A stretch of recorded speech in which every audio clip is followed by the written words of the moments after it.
और उन्होंने अपील भी करा है court of arbitration for sports में कि उनको जॉइंट सिल्वर मेडल दिया जाए।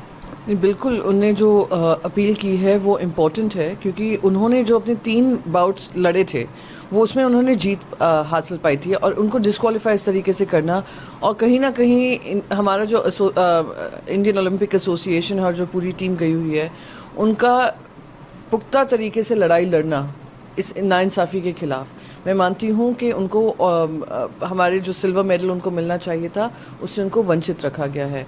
उम्मीद करती हूँ उनके साथ न्याय होगा।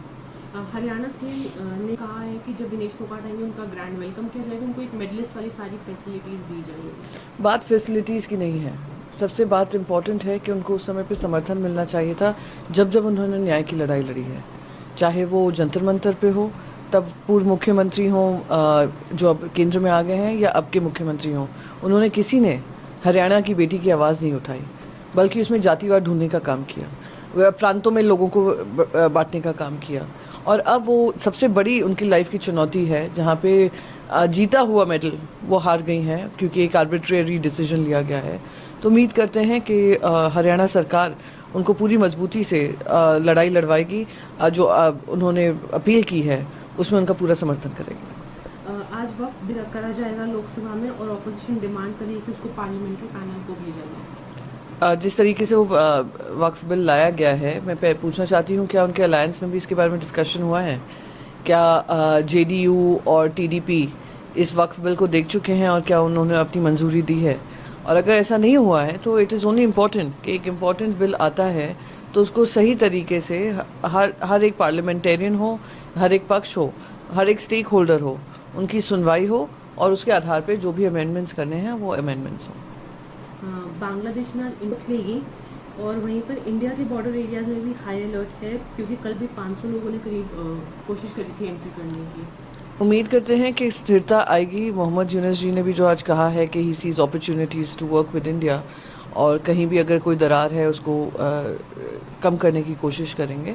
तो उम्मीद है कि एक स्थिरता आएगी, एक बैलेंस्ड गवर्नमेंट आएगी, और जो भी प्रजातंत्र के उसूल हैं और जो नेबरहुड के जो एक long standing Bangladesh India allies रहे हैं वो कंटिन्यू करेगा, और जो भी प्रेशर बॉर्डर्स पे आ रहे हैं क्योंकि एक अस्थिरता का माहौल है वहाँ पर, वो भी उसमें भी कमी आएगी। जिसमें उन्होंने कहा कि just like he stop Ukraine war, PM should save Hindus in Bangladesh, इस पे क्या कहना है? जिस तरीके से हिंसक घटनाएं सामने आ रही हैं हिंदू घरों के खिलाफ, और जो इंडियन स्टूडेंट्स हैं उनके हॉस्टल्स में आ रही हैं, वो हिंसा खत्म करना ज़रूरी है, और वो तभी हो सकता है जब खुद प्रधानमंत्री नरेंद्र मोदी उसमें इंटरेस्ट लेकर वो हिंदू घर जो बर्बाद किए जा रहे हैं, वो हिंदू परिवार जहाँ पे इस कत्लेआम चल रहा है उसको रोकने का काम करें।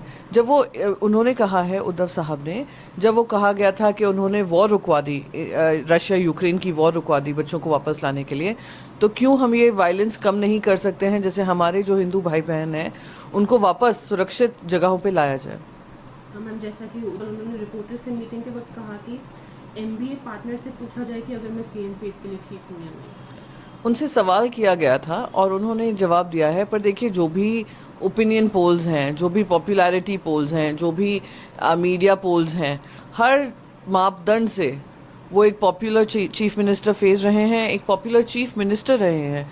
जब उनका कार्यकाल था ऑलमोस्ट ऑलवेज टॉप 5 सीएम्स में वो माने जाते थे, और जो अभी दुर्भाग्यपूर्ण महाझूठी अलायंस के चीफ मिनिस्टर हैं, टॉप 3 बॉटम से, नीचे से वो माने जाते हैं।